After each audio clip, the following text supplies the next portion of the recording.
Hello and welcome back to the competitive biography of Emanuel Lasker. Game number 4 of the match between Lasker and Miniati was so interesting that it once again received the attention and analysis of none other than the world champion Wilhelm Steinitz. There's a lot of fun stuff inside. Let's take a look. For his turn with the white pieces, Miniati opened with the move knight to f3. Now, this wasn't yet known as the ready opening. I think ready was only about 10 months old at this time. This was known as Zukertort's opening, and more than anything, it was just a tool to avoid the Dutch defense, because after d5, white pretty much universally responded here with d4. Lasker continued with knight to f6, e3, e6, and now Miniati played c4, transposing into some sort of queen's gambit declined. Now already at this point, Steinitz makes the claim that d captures c4, bishop captures c4, and c5 equalizes the game fully. Now the earliest game I could find from this position happened in 1892, so I'm very curious exactly what Steinitz based this analysis off of. Lasker instead went for the move c6, setting up this triangle system setup. It was something of a controversial setup, as I'm sure you can imagine, amongst these classical players who wanted to push this pawn 2 squares and then put the knight on c6 instead. Miniati continued with b3, knight b to d7, bishop to d3, and now bishop to d6 from Lasker. Now, bishop to b2 is by far the most popular move here, and correctly so. Miniati instead played knight b to d2, and he allowed Lasker to break in the center right away with e5. Now the thing about this move is that as black, you have to be comfortable with accepting an isolated queen's pawn. After c captures on d5, which was what Miniati played, if knight captures on d5, it was pointed out in the newspapers that white gets a serious advantage after knight to c4. They don't include any analysis, but for the sake of showing the line, if you move the bishop back, then white simply takes the e5 pawn and is up a pawn. Whereas after bishop to b4 check, bishop to d2, bishop captures d2, queen captures d2, and e captures on d4, white isn't going to take this right away. They're first, of course, going to throw in a check on d6. And after the king moves to f8, only now will they play knight captures on d4. And obviously, white is going to be very happy about this opening. So black is really encouraged to play c captures on d5, and after d captures on e5, knight captures on e5, leaving them with an isolated queen's pawn, but as we'll see, black gets plenty of good development for it. Now, every serious game to reach this point has continued bishop to b5 with check, and one game between two very famous players continued bishop to d7, a trade on d7. After white castled, knight to d3. Queen to e2, knight captures c1, rook a captures c1, and black castled. This was played in the game between Anatoly Karpov and Alexei Shirov from 2002. This was a rapid game, and it ultimately ended in a draw. Miniati deviated from that by defending his bishop with queen to e2. This move is a novelty, and so it is as of move 10 that the players are playing a unique game. Here Lasker castled, and after bishop to b2 played a very provocative move rook to e8. Now, if Miniati understood how isolated queen's pawn positions worked, he would immediately trade on e5. Knight e5, bishop e5, rook e5, and now a nice subtle move h3, preventing this bishop from landing on g4. White next wants to play knight to f3 to kick the rook back, and they'll enjoy a small plus due to the aforementioned isolated queen's pawn. Miniati instead developed his rook to the open c file, and Lasker retreated his knight back to g6. This rook on the e file will be very tactically important very quickly.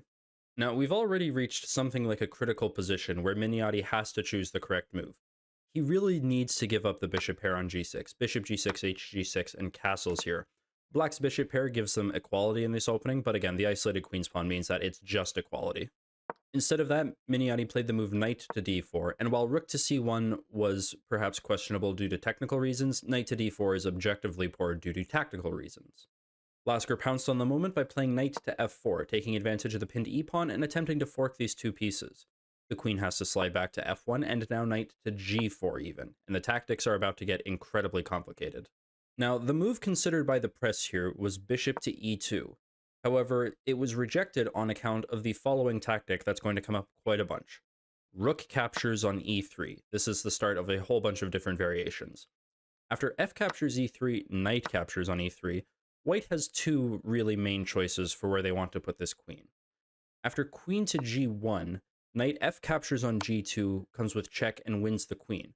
The whole point is that white wanted to keep the f2 square open for the king. However, this just leads to mate. Queen to h4, king to f3, queen to f4 is checkmate. You can also try queen to f3 here as white, again leaving the f2 square open, but now bishop to g4. And if queen captures on e3, then knight captures on g2, of course wins the queen. So instead of bishop to e2, Miniati decided to move the bishop as far away from the action as possible with bishop to b1. And the thing is, this does allow white an extra escape square, as now the e2 square is available for the king in certain situations, but rook captures on e3 is still a very strong move. For example, f captures e3, knight captures e3, now queen to g1 is available, as of course the e2 square is open. Knight f captures on g2 check, king to e2, this is what white wanted. However, the attack still continues, bishop to g4, you probably want to block with one of the knights, I don't know which one, let's say knight 4 to f3, but now queen to e7 from black. Rook a to e8 is coming, this knight can give a check on f4, this knight can give a discover check if need be. I'm not sure that white is surviving this attack. Now, for once in this series, it's actually Lasker that mixes up his tactics. He did not play rook captures on e3. He instead played knight captures on e3, and this is a huge mistake. The point is that after f captures on e3, rook captures on e3 doesn't hit very hard, the king simply moves to f2, and the problem is that the rook has to retreat and black wastes time on the attack. If you defend the rook with, again, something like queen to e7, then the back rank is open, white can play rook to e1, and the pieces come to the defense just in time. So instead of that, Lasker played the move queen to g5, creating a double attack on the g2 pawn. Now, we have reached yet another critical position where Miniati has precisely one move to not only repel Lasker's attack, but also leave him with a completely winning position.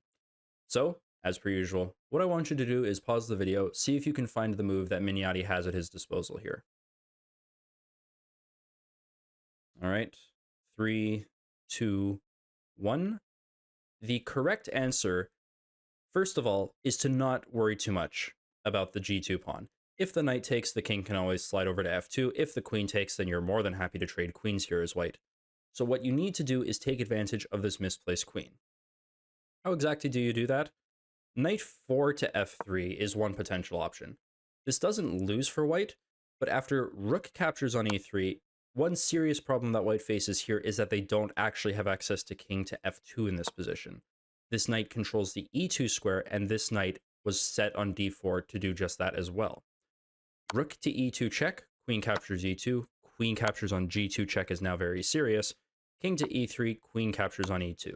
Not only does black win material, but white also just gets checkmated here.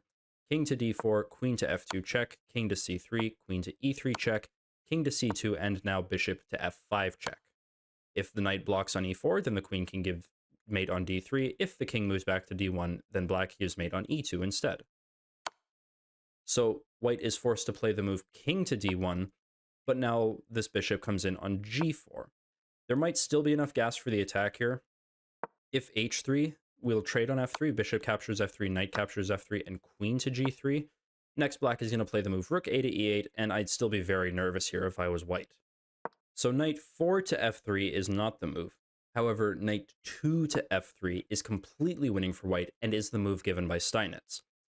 It's very important that after rook captures on e3, now king to f2 is possible, because again, this knight is controlling the e2 square, so rook to e2 is not possible.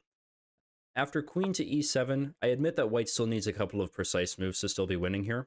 First, they need to sacrifice the exchange on c8. Rook captures c8, rook captures c8, and now g3. It's important that we kick this knight. It drops back to, let's say, g6, and now knight to f5. White has removed the defender of the f5 square, and they've kicked away the defender of the e2 square. So again, rook to e2 is not possible. So white forks the major pieces, and after they win the rook, they will be up 2 pieces. Miniati did not find knight 2 to f3. This is move 17, so it's very possible that he was getting low on time. He instead played the move rook to g1, which is a sensible move at first glance, protecting the g2 pawn. However, Lasker's attack now works in full. Here, Lasker played rook captures on e3 with check. And again, the question becomes, can white play the move king to f2, which has been so crucial in previous variations? In this particular position, the answer is no, because of knight to d3 check. The king has nowhere to go, and it turns out that white has to give up the queen here. If bishop captures on d3, then white simply gets mated. Bishop g3 check, again the king has nowhere to go, so h captures g3 and queen captures on g3 with checkmate. So because of that, Miniati is forced to play king to d1, but now bishop to g4 with check. Miniati blocks with knight 4 to f3, and Lasker brings his last piece into the attack with rook a to e8. So this is Miniati's 20th move, and the question, as per usual, is how does he make the time control? Steinitz was convinced that white's only defensive resource here was bishop to d4. He was working under the assumption that black in this position has nothing better than to give up the rooks for the queen with rook to e1. queen e1, rook e1, rook e1, and now this queen has to retreat somewhere, so let's say queen back to d8 to protect the back rank. This is about as complicated as it gets. What Steinitz missed, however, and I don't blame him for missing this, is that black can actually sacrifice again with queen back to e7, if bishop e3, queen to e3. Now black would have sacrificed a full rook if you count the material. They can regain that material pretty much whenever they want with knight to e2, which would fork the rooks. Bishop to b4 would come with a checkmate threat on d2, and this attack continues still. Miniati instead made the time control by playing the move rook to c3, which is a very good move as well, but it received a little bit of ire from Steinitz because Lasker's 20th move was d4, and this kind of causes this rook to lose a little bit of tempo. You can't trade here, obviously, because after d captures on e3, black has the dual threats of taking on d2 and winning back their material, or playing e2 and forking the monarchs, neither of which sounds good. So this forces Miniati to play the move rook to c4, which, again, is completely fine. With a fresh hour of time, Lasker continued with the move knight to d5, which is another move for which the press was full of praise. Now this forces white to accept the d4 pawn as a sacrifice. The newspapers gave a line starting with h3, where black gets on the attack by playing rook captures on f3, vacating the e3 square. Knight captures f3 and knight to e3 check. It seems pretty simple that white simply loses the queen, but it's actually a little bit more complicated than that. The newspaper gives king to c1 as the line. Technically best is king to e2, and even better for black than taking the queen is knight captures on c4 check, which leads to a faster checkmate.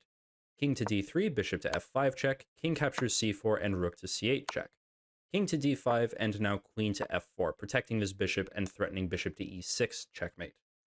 Bishop to e4 will provide the king an escape square, as now the king can take on d4, and there are a whole bunch of mate and twos possible here. The most direct, though perhaps not the most elegant, is queen captures on e4 check, and after king captures on d6, rook to c6 with checkmate. So Miniati was forced to accept the sacrifice. He played bishop captures on d4, and Lasker responded to this with b5. Now, as expected, whenever somebody sacrifices a piece for this long, the position is incredibly complicated, and it's so complicated that even Steinitz misevaluated it. In his notes for the game, Steinitz gave the correct move for white here as rook to c6. Now he gives two lines for justification. Queen to f4 defends the bishop. However, after rook captures d6, you don't take back there, you play queen captures on d4, and now queen captures on b5. He ends the line here, and he apparently misses that after knight captures on c3 check, the king moves and queen captures on d6, and black is finally up material. I'm not immediately sure how Steinitz missed this. He also gives the move bishop to b4, and again, after king to c2, he simply ends the line. Now, black actually wins here once again with the powerful rook captures on f3.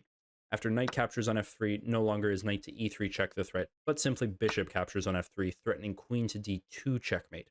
Even if white defends against that, there's also check starting with rook to e2, bishop to e4, and white simply doesn't have a satisfactory answer for all of those. Black is completely crushing. What everyone missed is that h3 here actually saves the game for white. With the e3 square covered, there's a whole bunch of lines that black can take here. The one I find the most interesting is simply trading on f3. Bishop captures f3 check, g captures on f3. Black is not worried about this discovered attack on the queen, as they once again give up the rooks for white's queen with rook to e1 check. Queen captures e1, rook captures e1, and now rook captures e1 has to be played.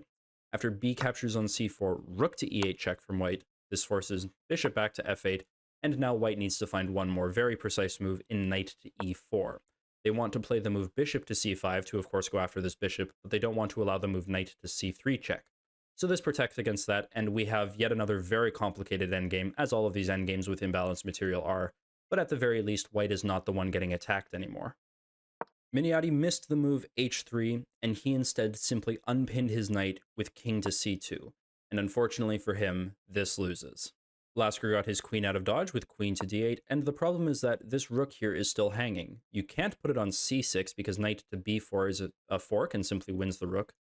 So Miniati retreated it back to c3, and after rook captures on c3 with check, the problem that he faces is that bishop captures on c3 isn't good because of queen to c7. There's a double attack on this bishop, and it can't really be defended because if queen to d3, then again knight to b4 check comes, forks the king and queen, and white loses. So Miniati simply stepped aside with his king to b2, and Lasker retreated his rook back to c7. He's up the exchange in a pawn, is completely winning, and now the question is simply how does Lasker consolidate? He first has to defend a little as Miniati plays queen to d3, going after the h7 pawn. Lasker defends this with knight to f6, and after knight to g5, Lasker plays a somewhat disappointing move given how elegant the rest of the game is, but very understandable in context, bishop to c5. Again, he's already up material, and this move forces a whole bunch of trades. There's nothing better for Miniati than to take on c5. Queen captures d3, bishop captures d3, and rook captures on c5, comes with an attack on the knight. The knight slid back to f3, and after bishop captures f3 and knight captures f3, we once again have a very lopsided endgame where Lasker is completely winning.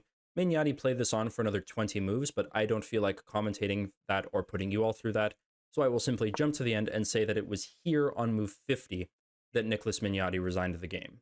So hopefully it makes sense why this game was interesting enough to receive the attention of Steinitz, even if it wasn't perhaps the most technically correct game. Like, if in this position, had Lasker played the move rook captures on e3 and executed the attack as we discussed, then I do think that this game would have been objectively better.